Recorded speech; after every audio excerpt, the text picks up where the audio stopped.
I'm a TDSB parent, and I'm here today representing independent Jewish voices. I am Jewish. I am anti-Zionist. I'm also an Israeli raised by diehard Zionist Israeli parents. I know the Zionist perspective. I was that perspective. And what I know about that perspective is that it is fundamentally rooted in fear. Fear of disappearing, fear of annihilation, fear of losing what Zionists believe is rightfully theirs. It's a fear so deeply rooted that it closes ranks, silences dissent, and views any challenge as an existential threat. And this fear has been weaponized to perfection by the Israeli lobby to gaslight not just Palestinians, but all of us over the past 76 years. You, dear trustees, are afraid to say any of this out loud. And I get it. Each of you joining us today is operating from a place of fear. And it's not just you, it's every elected official from City Hall to Parliament. You are afraid of the pro-Israel lobby. You are afraid of being branded anti-Semitic. You are afraid that the decisions you make today could cost you your careers. And again, I get it.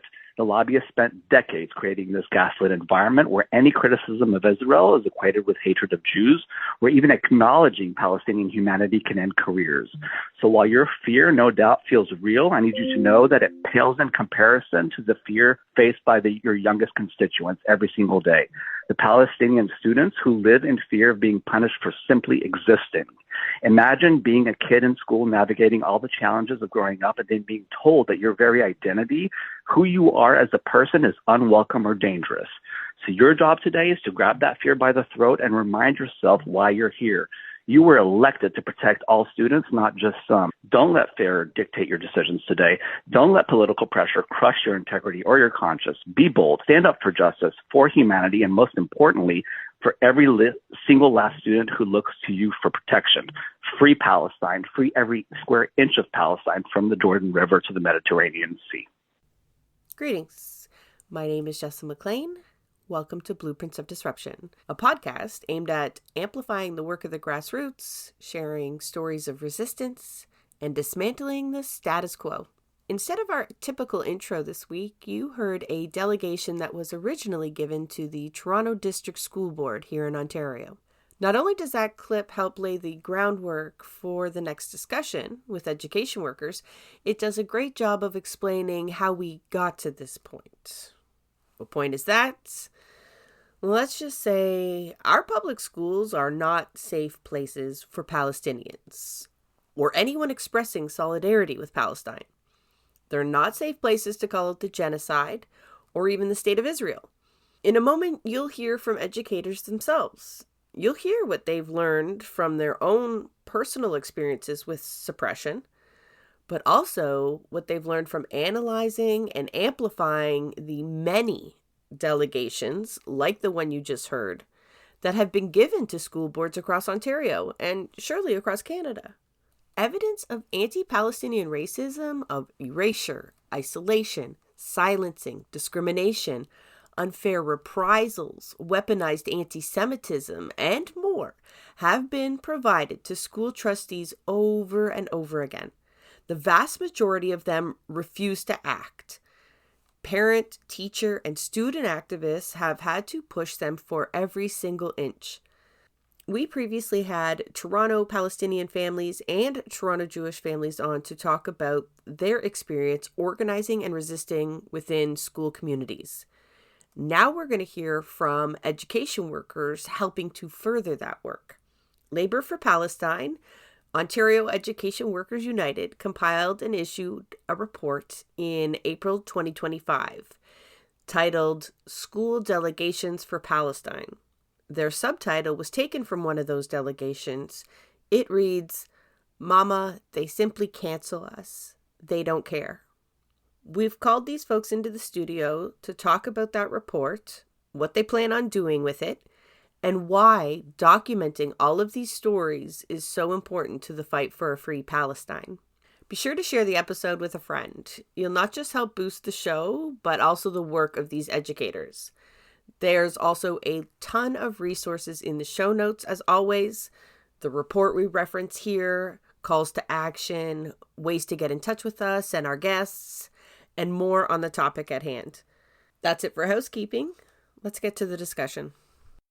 Okay, welcome to Blueprints of Disruption. We have quite a few guests with us today. We're going to take a brief second and meet them before we really get into why they are here. My name is Sheila. I come here as a teacher, parent, and Palestinian. My father was born in Haifa in 1935, and he lived there until 1948 when his land was stolen. So I am a daughter of a Nakba survivor. I am Laura. I am an elementary school teacher, activist, a settler, colonizer on these lands, also an immigrant, and I'm happy to be here. My name is Nigel Brief. I'm a school teacher by profession. Right now, I'm out of the classroom. I'm vice president at the Elementary Teachers of Toronto. I also do act as the anti-racism lead for the organization. My volunteer time is spent, I'm the chair of the Urban Alliance on Race Relations. 50 years we've been fighting for, and I also sit on the Canadian Anti-Hate Network, where we research about how what's happening with the far right here in Canada and internationally. And then and most my biggest, most favorite job is being a dad who gets to drive his son and his friend to soccer practice. So yeah, I really appreciate being here, and thanks for having us all on. Hi, thank you. My name is Michelle. I am a math educator in the Toronto District School Board, and I am a Jewish parent to two Jewish kids in the Toronto District School Board. This is a section of Labor for Palestine, who we have had on the show a few times now. So the audience should be, the Labor for Palestine name sort of explains the premise of the organization, but Ontario Education Workers United. What was the impetus for starting that particular group? I know that many of us came to the work of the Ontario Education Workers United through the, what's happening in the public education system, what's happening in public services, period, in Ontario. We have one of the most right-wing, misogynistic governments that we've seen in my lifetime.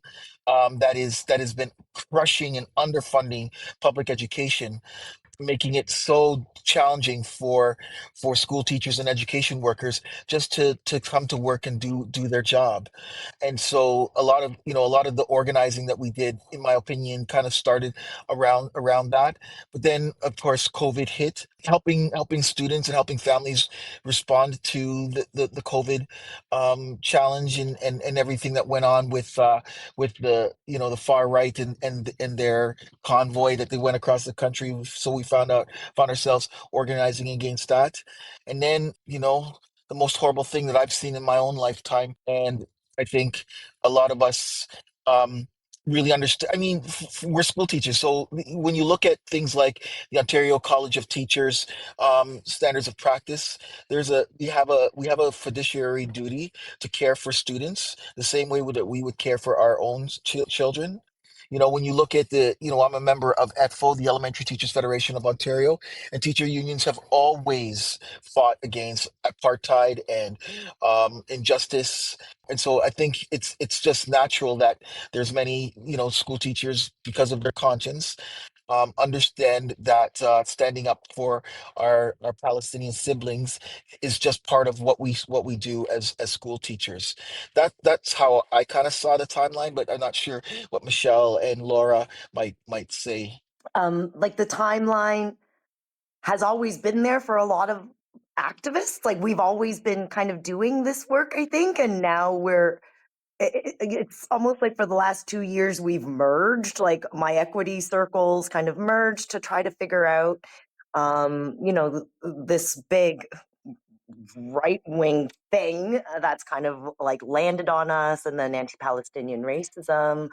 It came out of the problem in schools and the silencing that teachers feel. And I don't, I've always been in equity work as long as I've been an educator, and it's never been so scary. I don't remember ever being so scared to speak truth. I've always I've always talked about political things in my classroom in terms of like social justice. And yeah, the last 2 years have been really intense and like a clamp down on that. So I'm not feeling like I could even be me. I mean, for me as a Palestinian, this has been my whole life. It certainly did not start on October 7th, and I've kind of been in and out of research and being with my uncle, who's also a scholar. I visited Jerusalem. I visited my grandfather's grave there, so it's been a very personal part of me, but I never talked about it at school. I never felt safe. Even before October 7th, I never talked about being Palestinian. I don't think any of my colleagues ever knew that I was Palestinian, even though my last name is Arabic, but I'm not. But I never talked about it because I'm half Palestinian. I don't look Palestinian. I don't look Arab, but it is part of my heritage and culture. Now, after October 7th, I was so disappointed with the board's response. And again, I felt silenced and I felt I had nowhere to turn and I didn't know who were my allies. I didn't know who I could talk to about this. Um, I never even used the word allies before October 7th. My whole like my whole words have changed, like allies and martyrs and genocide has all come to play. So it's been very stressful to say the least, and disappointed on so many levels with our government, with my school board, my employer. It's been just a huge disappointment, but there is some rays of light that I think Michelle might talk about with our delegations. The teachers have done videos about divestment for pension. I've sent emails to MPs, the mayor. I use Facebook as a tool to educate people. I think I've probably lost a lot of friends, but I've gained about 3,000 followers. And I use LinkedIn as I just wrote a very short post about my father being Palestinian, and I got over 100,000 views on this post. So it just kind of blew up. So that's encouraging to me. I've had a lot of support on LinkedIn.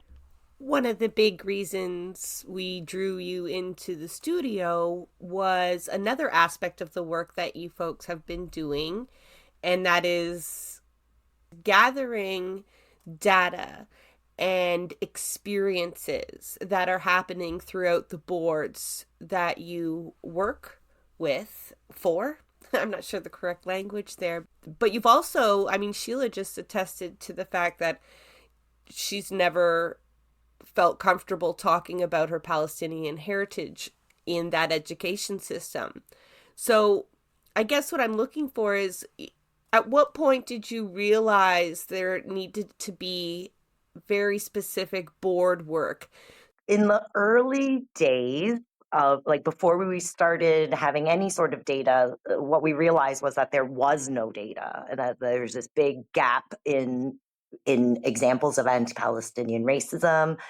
And it's not in like any of the portals, like when schools are reporting incidents of hate. So because there was this gap in data, we tried to fill it up with, because we knew there were stories. We were hearing a lot of stories from teachers, from families, but there was no way of capturing it and no one was capturing it. So it was just this collection of stories and experiences that kind of like lived on their own. And I think everyone kind of in their own way found little groups. For me, it was finding like scared teachers, like who has been scared to speak, like come talk to us, and like small little covert groups that go bigger, and like you find out that someone else has experienced something, and then we invited them in. And then it was looking at every story to kind of map that on on a sort of visual to tell people like the larger picture. And to kind of find out where to intervene, like where there could be some tangible work done, like in your recommendations. A lot of you, we've shared your first names. Nigel, you shared the whole spiel, but not everybody feels comfortable doing this work out in the open, speaking on the record, using, the names that we've shared are not even necessarily your real names. We'll leave people guessing, right? But who would like to speak to why that work, a lot of it is done anonymously, what the atmosphere is like for educators specifically? We represent members across the Toronto District School Board. We have over 10,000 of them. And what I've observed is that we have an employer that has um, called members, school teachers and education workers, to what they call opportunity to respond meetings, with basically their disciplinary meetings, um, for any activity or anything that would remotely look like you are being you're showing any kind of love towards Palestinian community. And so they call them into these meetings for anything. And I mean, whether it's like doing a coloring activity or anything at all, that remotely shows any care towards Palestine. And while most of these meetings, the majority of these meetings end with just, the teacher being cautioned for their behavior, that they for it not to be anti-Semitism, it really has had a chilling effect. Right. So it really scares teachers, and then it scares teachers who see the actual teacher educator that went through this. I know that I myself have received a notice from B'nai B'rith for libel, for saying things like they were spying on on school teachers like Javier Davila, for saying things like they lied about children at Mark Garneau, saying that they were chanting things that were just not, saying that they were accusing them of being anti-Semitic, and even when they were proven wrong, they still didn't walk it back. And so, and then there's of course this Friends of Simon Wiesenthal, who by the CBC in December, we saw that they were actually told their staff to spy on and report on children that showed any kind of love or solidarity or just caring for Palestinian children. So I know in my own personal case, my lawyer wrote back to them and said, look, what we said is absolutely true. If you want to move ahead, go ahead. And we haven't heard back from them. But this is not it's not about me. This has been happening to thousands of activists across our country, across North America. And what was really telling, just a few weeks ago, the New York Times came out with an article that clearly walked us through that this is a systemic issue, that the Heritage Foundation has been partnering with a number of very large, influential political organizations to make sure that they silence any kind of Palestinian solidarity. So this is systemic, and it really is another reason why unions need to start stepping up and protecting free speech. This is a free speech issue. We live in Canada. We have the right to speak, and to speak against a foreign state that is breaking international law. That is the Canadian way. So but in what I've observed in the Toronto District School Board is an absolute silencing of teachers whenever they try to show love to Palestinian children. And I get it, but I think that's where we do have to be principled. We do have to show courage. Anyway, I'm interested in hearing what Sheila and Michelle and Laura might have to say on this. Like I contacted the human rights department in the board, and because I was concerned for my safety, and I wanted support. Like, am I going to get support from my employer if I wear a Palestinian flag pin and a watermelon pin? Like, I can't even believe I have to ask them, but I do, And they said, the lawyer said, yes, of course you can and wear that as long as it's not done maliciously. What does that even What does mean? that mean? Yeah. Exactly. And I was like, "Are you kidding me?"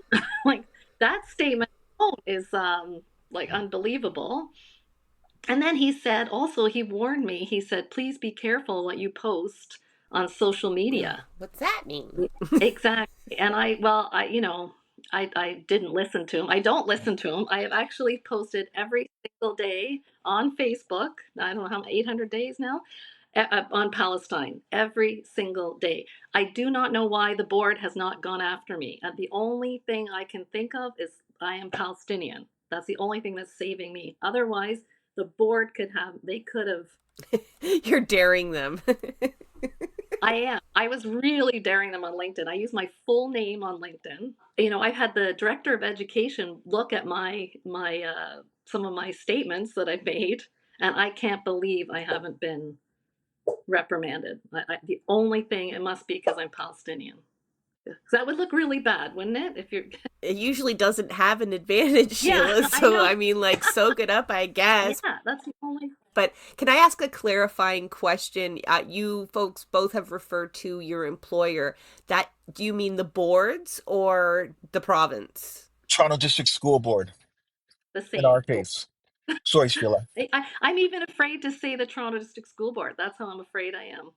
I'll say it. It's not only the Toronto District School Board; it's other school boards too. Halton Region, York Region, Durham, and a lot of it comes from Doug Ford, right? Because we saw how Doug Ford and his racist commentary towards Palestinian children. I don't get how, you see, we're school teachers. We know how to love our Israeli, our Jewish, our Palestinian, and our Muslim children. Like, that's what we do every day in our classroom. We have children from every part of the globe.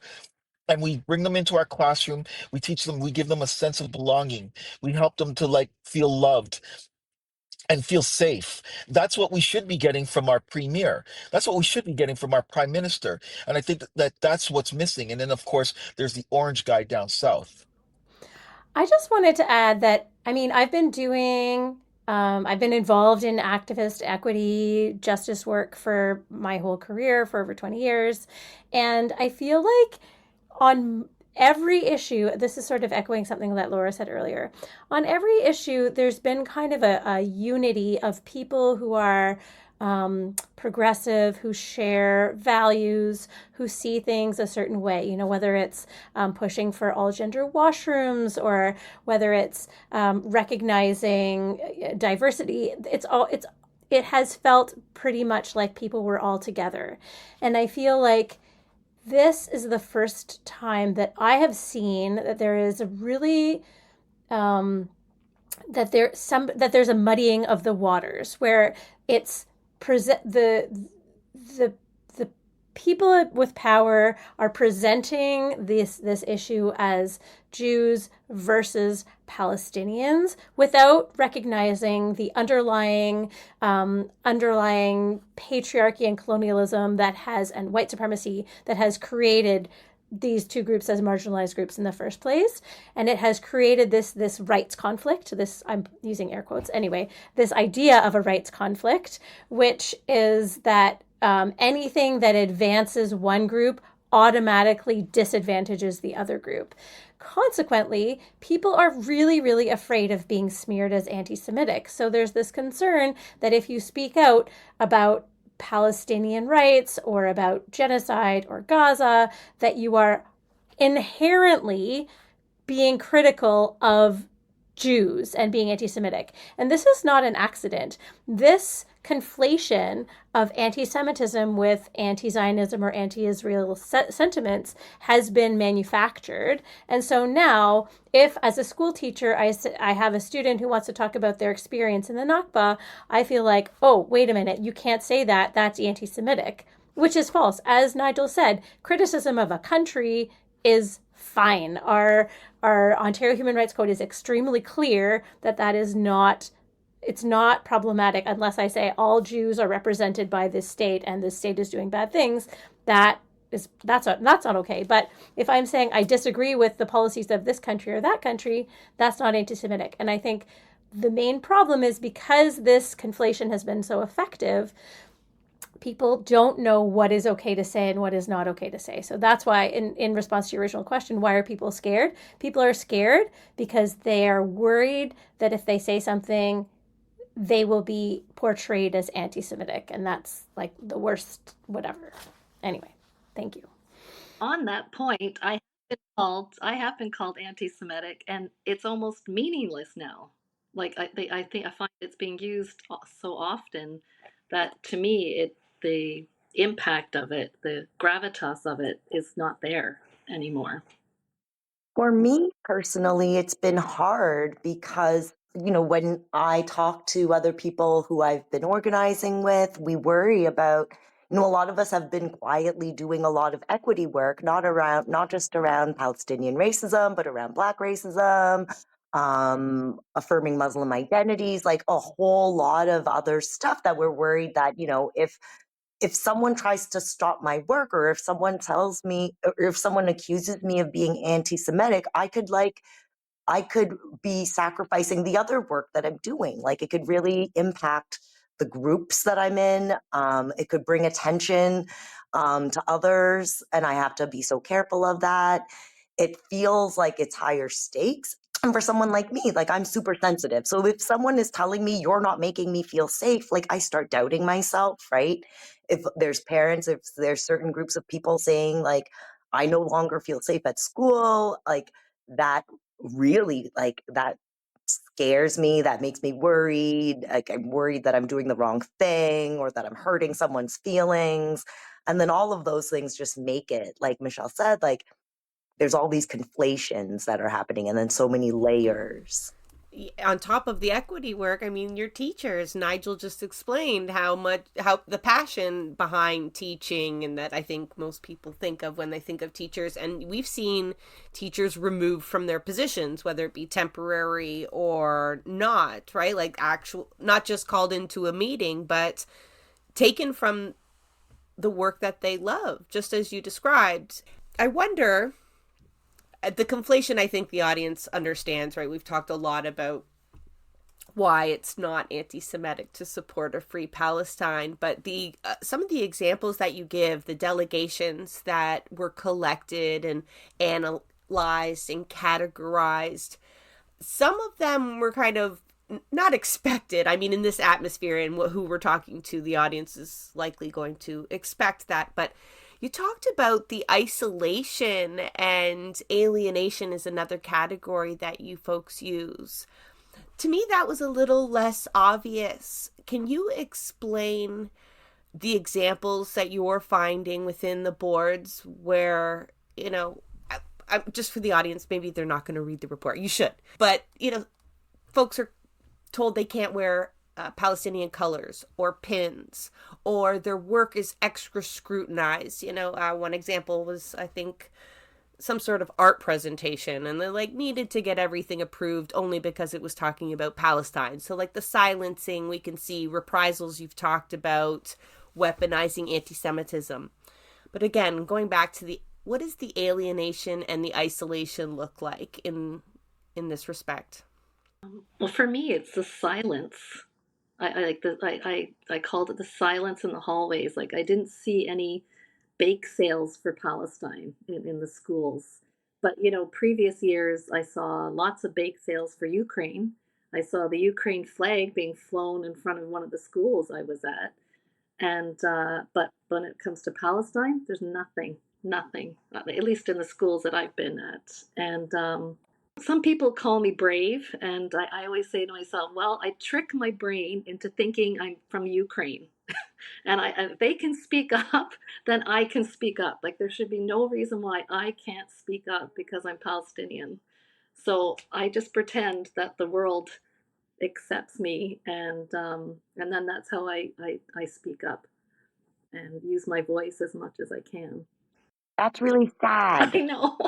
It's very sad, and that reminds me of story. I've heard from when we were analyzing the data, the alienation, the way we kind of we looked at all of the incidents, and then we put them into these categories, and sometimes incidents went across several categories, and in that situation we checked every category. So the alienation, isolation is often part of like other things that are happening, including the silencing. But that reminds, like, I've had a Palestinian teacher and Palestinian families just say like they don't feel seen. They don't feel like they don't see anything in the classroom or in the school that reflects them. And it really gives them, like Palestinian teachers and families and students, like the sense that we don't care.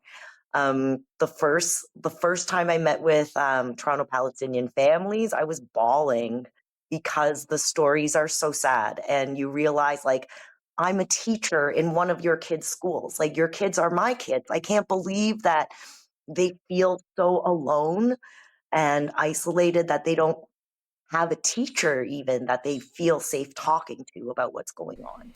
So, in this atmosphere that you're all describing, you are challenging the boards to do better, right? You're presenting this to them. Some of you have described being delegates and speaking to the boards. How is it going? What has the response been like? Because I imagine, well, not that I'm letting anybody off the hook, but the same pressures and alienation and reprisals don't just exist for teachers, right? But some trustees are likely feeling it, and decision makers. How are they responding when you are kind of doubly presenting these delegations? Because they sat through many of these delegations, not in other boards, right? But they were subjected to these experiences that they surely know aren't unique. And they didn't really respond all that well. You folks list a couple of boards that responded in better ways than others, but largely that was Hamilton Wentworth, and it was student trustee driven. Shout out to the students. But otherwise, what is the mood been like from the board and the response when you press them further with this? Primarily, my engagement with the board has been in two ways. One is I'm a member of Toronto Jewish Families, which is in coalition with Toronto Palestinian Families, which we're together on your show previously. And we formed quite a few years ago, prior to October 7th. And we were concerned about these issues of erasure of Palestinian voice and identity in the board. And I don't remember the exact dates, but we did request a meeting with the executive superintendents, and we met with them, and people were very receptive, and they said all kinds of nice things, but then there was no action taken. So they listened, they gave us time. We had a Zoom. They listened and seemed to want to work with us, but then it didn't go anywhere. There was no change in policy. There was no response. We tried to engage further, and there was nothing. So that was very frustrating. And there have been some kinds of ongoing engagements over time, but nothing has really led to any concrete changes. That being said, I want to just point out some significant successes that have occurred as a result of this basically silencing, or I don't know, consulting to death, or whatever you call it, that they would listen but then not do anything. We have been members of our group, of our broader coalition, have been presenting delegations to board meetings on various topics over the last couple of years, when we felt like there was an opportunity to use our personal stories or our positions to push the board on these issues. And mainly our concern was that what the board was doing was in conflict with their own stated human rights policies, or their own stated equity policies. And one was last June 2024, as a response to delegations, the board did agree to add anti-Palestinian racism to its equity policy. The Toronto District School Board agreed to add anti-Palestinian racism as a concern and as something that would be covered by its anti-hate, anti-racism strategy. So that was a big success. Again, though, it was on paper. We didn't see any actual action taken. But that was, I think, a good first step. And then more recently, in fact, just this past week, there was also another big success. There was an event that took place last fall with Grassy Narrows to advocate for clean water for the Grassy Narrows community. Some people who are making connections between Palestine and anti-Indigenous racism in Canada and Turtle Island. And after that, there was an investigation requested by parents who are upset that their children might have seen some Palestinian solidarity. And the result of the report was that there was a human rights level of erasure happening at the Toronto District School Board. Not the result they wanted from those claims, eh? In fact, it was the opposite, because the people who wanted the report wanted their finding to say, no, this was harmful for our students, to be exposed to the Palestinian solidarity. Anyway, one of the recommendations of this report was that the Toronto District School Board executive team should receive training in anti-Palestinian racism and antisemitism, and that should be developed by the ministry and delivered to the board. That was developed, and in fact, the inspector said, yeah, but sometimes trainings are requested and then nothing happens. But then the follow-up, which was really great, was one of the trustees, Alexis Dawson, put forward a motion to say, we clearly have a problem of anti-Palestinian racism in the Toronto District School Board, and we request that the ministry develop and deliver these trainings as per this inspector's report, or investigator's report, sorry. And so that was huge. And it was based, and the proof that she used to say, look, we have anti-Palestinian racism in the board, was all of these delegations that have happened over the last year and a half, where parents and teachers and students have been saying, this is my experience, this is what has happened to me. And it was just, we we're like, is anyone listening? Is anyone paying attention? And the fact that not only did this motion pass, but it passed strongly, 15-5, trustees voted in favor. And that's really a testament to all those people who have delegated and the hard work that Alexis put in working with fellow trustees to see this is a problem, and look, here's a proposed solution. We need to follow up on this. So I think that was really a huge success. It also speaks to the power of delegations, because I know there's a lot of people out there very, very frustrated, not even just when we're talking about this particular issue where you have listed so many delegations and then almost a complete lack of response from the people listening to them. And we've seen this in Toronto City Council. The bubble zone laws are the most recent example, where it's just overwhelming evidence to spur politicians to do the right thing.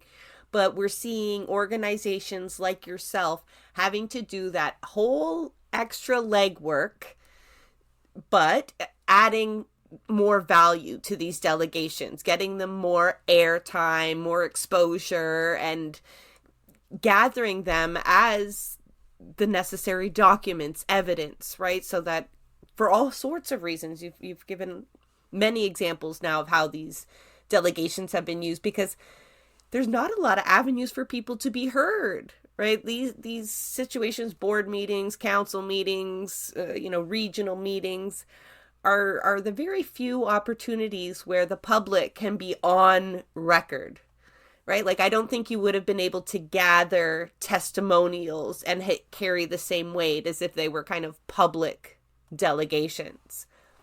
How do you still do a lot of work in generating delegations, and are you finding it easier to convince people, not just of its value, to because some people are nervous, right? You're asking them to share their personal experience publicly, front-facing, vulnerable, but also under this atmosphere that you've described that exists outside the school board too, right? Folks like B'nai B'rith are not just watching teachers, right? But they are watching these delegations and taking notes and doxing people and whatnot. So is that work in delegating and getting people to take their story forward, is that becoming easier to do?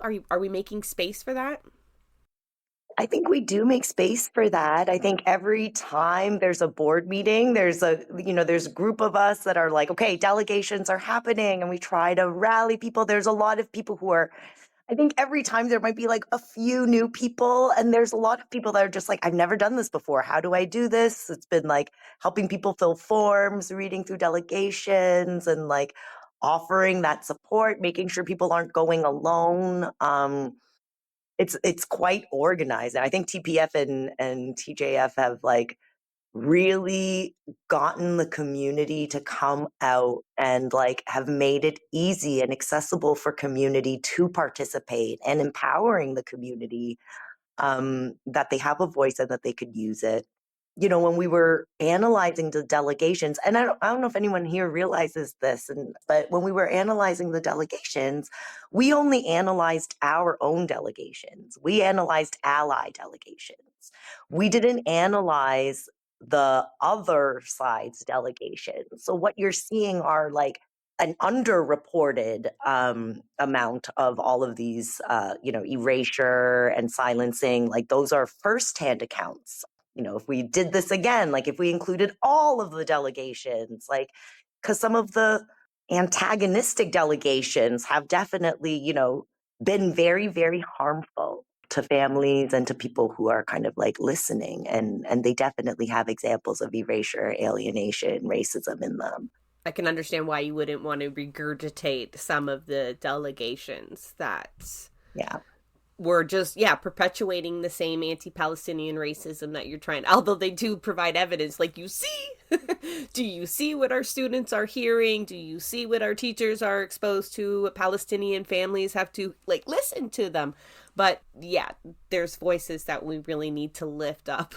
They get enough of a platform already. And I want to talk about that too, Michelle, because the muddying of the waters, like you say, is in part it's strictly anti-Palestinian racism, and that has all kinds of roots and purposes that we can get into. But a lot of it is just strictly driven by this ill-defined anti-Semitism. Not even ill-defined is not the right way to describe it, where it's been weaponized. That's the words that you folks use in the report, and justly so. That must be extremely frustrating for somebody who has already been doing work in trying to combat anti-Semitism. And then, no shade to Sheila, because we know exactly, I saw you nodding, you knew exactly what she meant when she's like, when people call me anti-Semitic, it almost means nothing anymore. That is incredibly frustrating, I imagine, but there are reasons why these attitudes are permeating throughout the school boards, not just the same thing we're all experiencing, the media and whatnot, but there are organizations that have teamed up with the board that perpetuate this problem, right? So they're almost working directly against your work, but they are given a lot more credentials, or credence rather, when it comes to speaking to the board and dealing with the Ministry of Education, right? Like you folks have to really wave your hands and do all kinds of work and like listen to us, but these folks have kind of easy access to decision makers. What's it been like trying to undo some of that at the board level? Well, one of our platforms in Toronto Jewish Families is to end partnerships with harmful organizations. So that's definitely been something that we've been working on. I think you're totally right that there are these large, well-funded organizations that, and I think one of the most dangerous things about these organizations is that they claim to represent all Jews. And then they can say, oh, yes, all Jews believe this and all Jews believe that. And then that's obviously erasing the identities of Jews who are critical of their work, but also having all of these other harmful consequences. So that is definitely something that we've been working on. And the result in the Toronto District School Board is that the board said that they're coming up with a process to reevaluate their partnerships, but that was over a year ago, so I'm not sure where that stands. And they seem to continue to work in alliance between the board and some of these organizations. And some of these organizations are funded by the Ontario government, by the provincial government, at the tune of $150,000. I was quite shocked to learn that. So they have a lot of money and power behind them. That's right. They just recently increased the funding to some of these organizations, right? It wasn't all that long ago that they dedicated more funds in trying to target anti-Semitism. There's a part in your report where it acknowledges that this is a provincial responsibility, but a lot of the work that you're doing is clearly at the board level. I mean, they're your employers. I get that. Are we expecting the province to do anything as well? Are you working there? I know you mentioned that the TDSB has now like officially put in a request for the ministry to, you know, define and come up with a program of sorts for anti-Palestinian racism training. Have they responded? I mean, I think the process is slow, even at the board level. Like when anti-Palestinian racism was put on the anti-hate strategy, it had like a timeline of like 2025, 2026. And we're talking like next school year, and things keep on getting pushed back and consultations get pushed back. And it's like this constant putting pressure on the board of like when. And then having, you know, every little win gets kind of antagonized afterwards. Like the Grassy Narrows investigation was, you know, publicized as like, that's not the right answer. But I think there's a lot of power, and maybe Nigel could speak to this, like in labor movements, right? I think a lot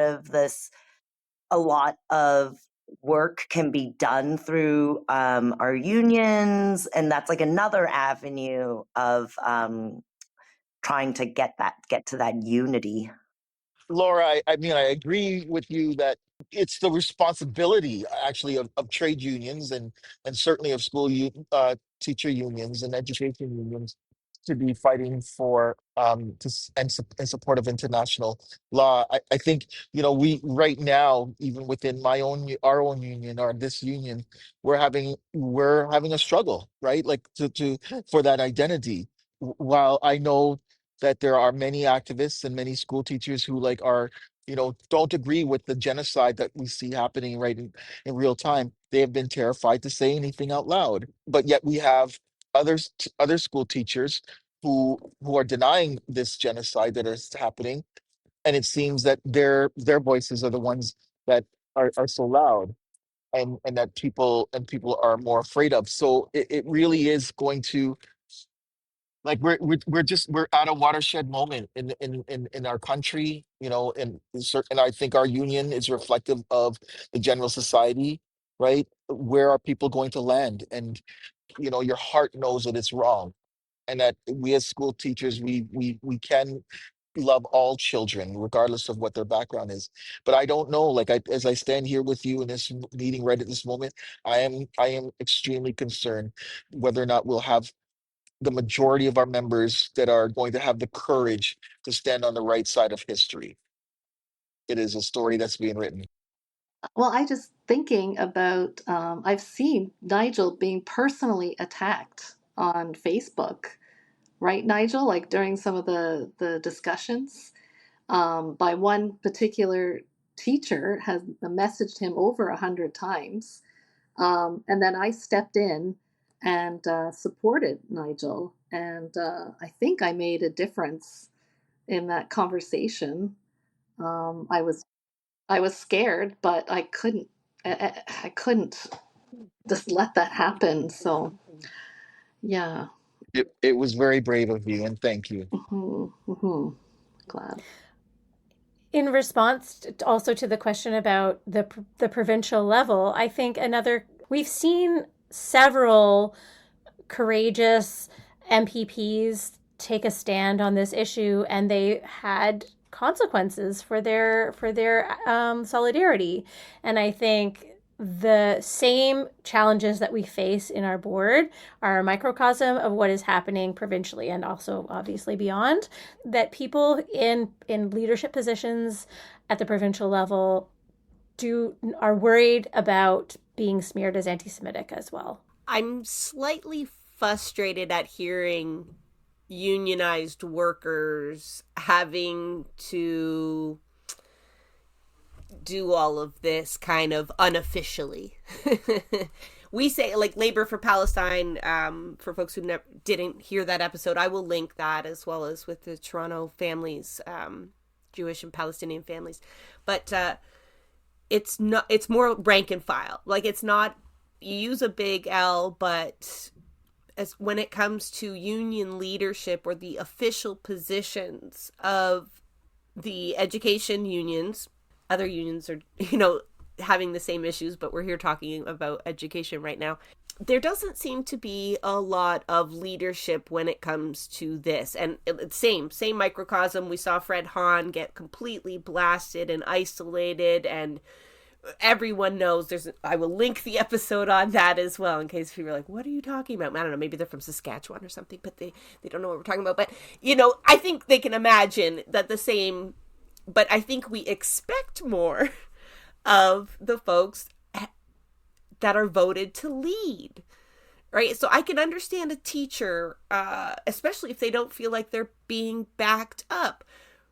When it comes to dealing with the boards, are you folks feeling supported by your union? That's so tricky. Yeah, I bet. My union is open to learning about my background and history, which I appreciate, but I don't really see any action, to be honest. And for me, like I see Nigel, and like seeing Nigel helps me be more brave. And I'm lucky that he has this position that I'm like, yes, my friend is saying this. I feel okay saying this too. But I do wish it was like not just Nigel and it was like all of ETT saying it. So that it was like I would feel more protected. But I also know, like from the other side, is that there's also the other side asking Nigel to protect them.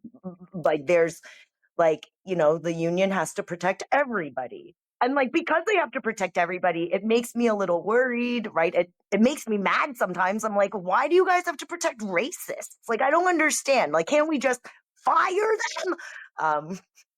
And that's where I think union stuff gets sticky. I don't know. I made a human rights complaint against a fellow teacher, but it was an online racist comment she made to me. But my union was just all they didn't know what to do with it. They didn't know how to handle. I'm in a different union than Nigel and Laura. I'm in the occasional teachers union, elementary occasional teachers union, and my union reps didn't know what to do. They didn't know what to do with it. But I did fill out a human rights complaint form, but nothing's happened. Nothing has come to it. Not because they don't know how to handle a human rights complaint, but because of the muddied water. Yes. Mm-hmm. And I do feel fortunate, Nigel. Like people have told me, like, "Oh, you're so lucky. You're ETT. You got Nigel. Like you have like these strong voices." So I am thankful for that. Like I could be in a way less protected spot.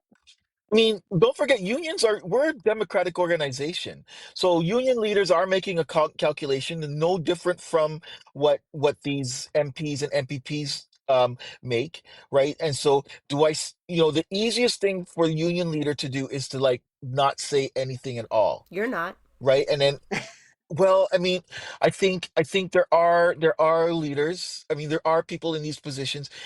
They know that they have to take a principled position, right? I mean, that's what it really comes down to. And I think, those are the kind of people that I want to see leading our country. That those are the kind of people that I would love to see leading our school board. Those are the kind of people that I want to see at the front of our classrooms, right? People that are grounded in social injustice for all people, not just for a few. I just wanted to add too that I think that there are different levels of our union leadership, right? So our union local elementary teachers of Toronto, I think, has done an exceptional job of supporting teachers in all kinds of circumstances. And I know that when I've had a few situations where I was targeted online or things have been a little difficult, and I know, and I've had direct support from Nigel, from elementary teachers of Toronto, and I did feel absolutely supported. That being said, I think there are larger provincial union at Elementary Teachers Federation of Ontario has been has not been vocal on this. And in fact, I've been doing some work in developing some resources for them on anti-Semitism. And I understand that their position is that they need to be careful because at the end of the day, they don't want to put teachers in a situation where they might be at risk from their respective employers.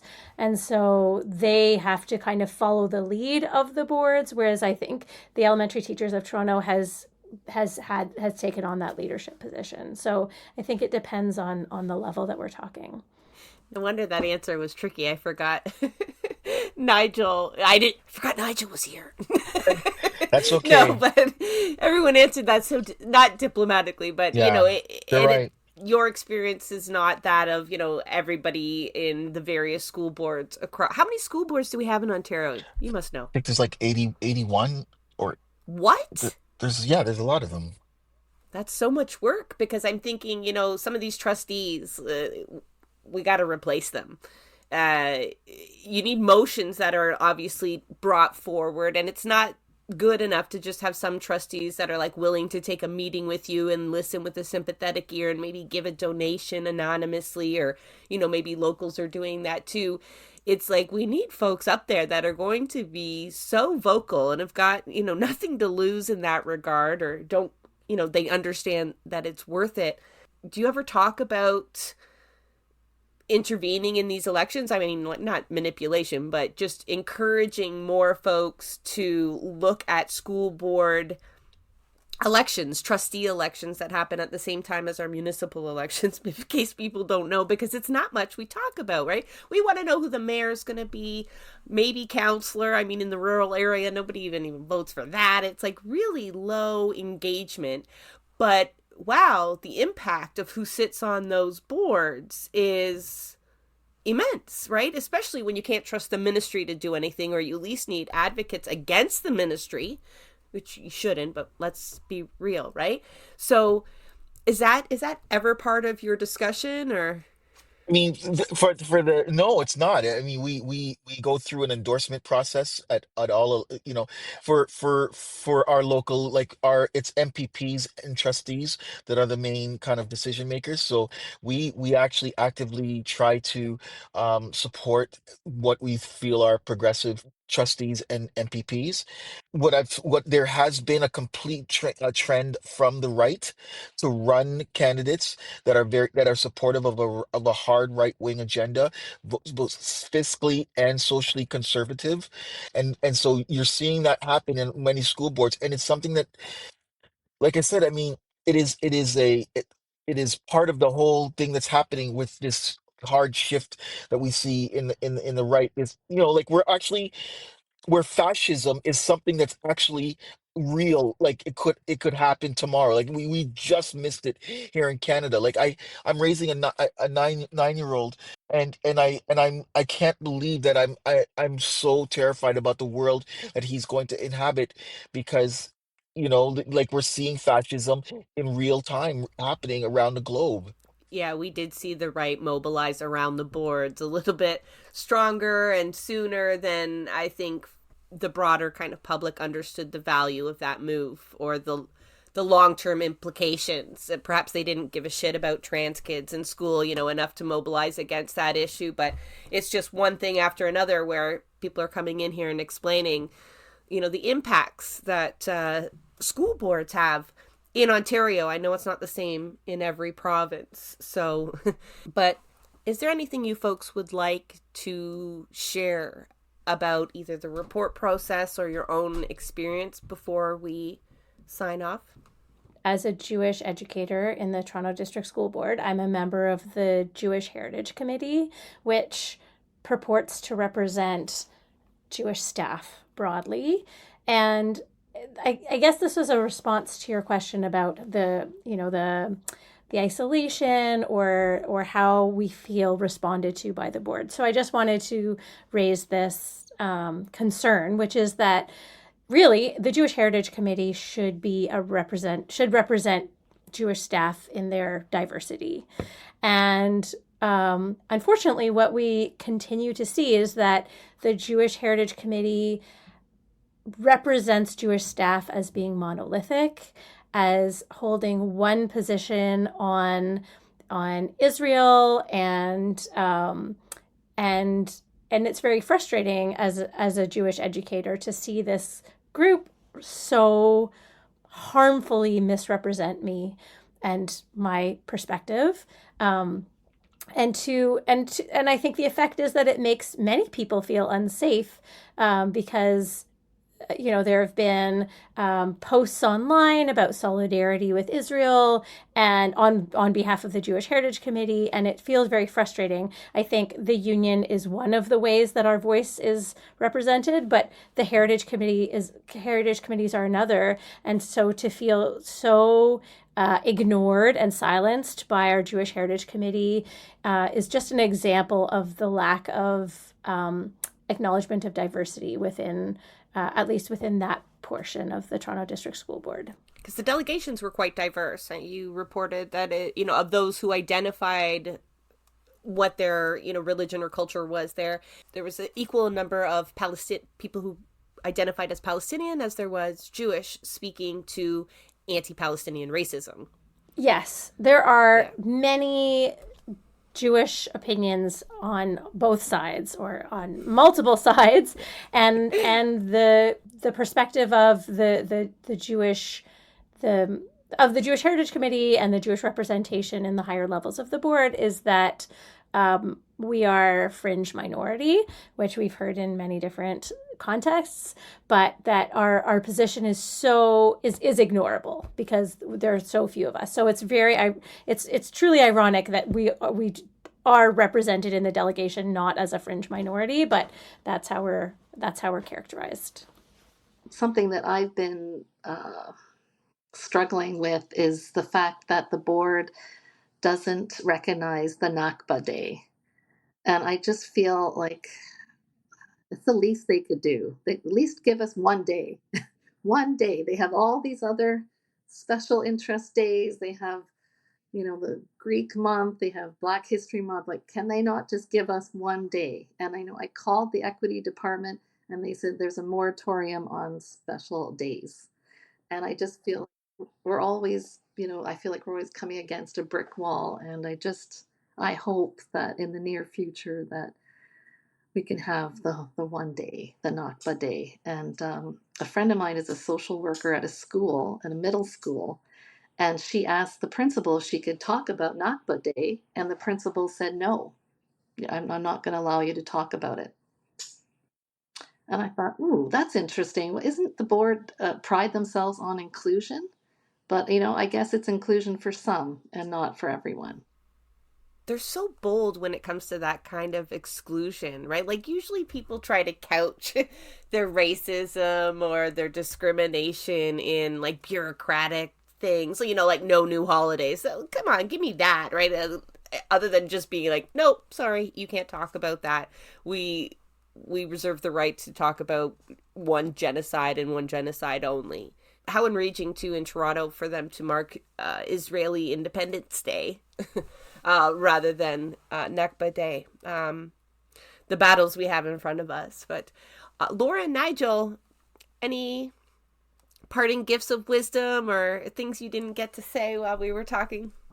For me, it's the Martin Luther King's quote around, my emancipation is connected to your emancipation. Like, none of us are free until we're all free. I think it's, my activism is important to me because it's about humanity and about being human beings. So there's nothing special. It's just about being a human being. And I'm really grateful to have been able to share space with all of you here today and just this great program. Really, thank you very much. There's not a lot of places where voices like ours can be heard and feel comfortable and be respected like this. So thank you so much. Oh, I mean, the feeling's mutual when you folks come on here and talk about the work that you do and the risks that y'all take. And it's, you don't just uplift me, I'm privy to it, but, there's folks listening that each get a little bit more courageous, just the way Laura described watching you work, Nigel. So the impact, if I can just amplify some of this a little bit, then that's like the least I feel like I can do sometimes, right? To make me feel like I'm doing my job, my role in all of this. But Laura, you get last laugh or not, What's been surprising for me, the most surprising for me, disappointingly, is that we've heard this the Palestinian issue being the litmus test of our time, kind of thing, and it's so real. Like, I wish it wasn't. It sounds so kind of like cliche now. I'm like, but it's so like, I'm surprised at how many people I've lost as allies, right? People who I really thought same equity mind as me. We've been working on these same projects, but on this one issue, like, we're not on the same page. And I think that tells me a lot about how serious people are about, anti-racism and social justice. And yeah, like Sheila said, like, for everyone I've lost, I've gained a lot of people. There's been so much community, and I think that's what carries us through. Like, I can lose those people. Like, I've realized that. I'm like, I can lose people. I'm like, and the people I find in doing this work and following my conscience, I know is right, and there's no regrets. No. It's like we all collectively went through this moment where, sometimes it's on an individual level, something horrible happens to you, and it's like whoever's there for you in those moments are your real friends. It's like so many of us went through, I know it didn't start on October 7th, but that day changed everything. Like, even people who had been willing to talk about Palestine lost a lot of courage, but then we saw people who had never paid attention before. Like, and those people have been multiplied far greater than the comrades, so-called comrades that we had filtered, that were filtered for us. Can I just add one last thing just to echo what Nigel had said earlier? Just that I think what we're missing here by pitting people against each other is that at the very bottom, we are teaching children. And it is our duty to see the humanity in every student that comes into our class. And if we're saying this child is more valuable or more worthwhile or whatever, then we've lost the thread.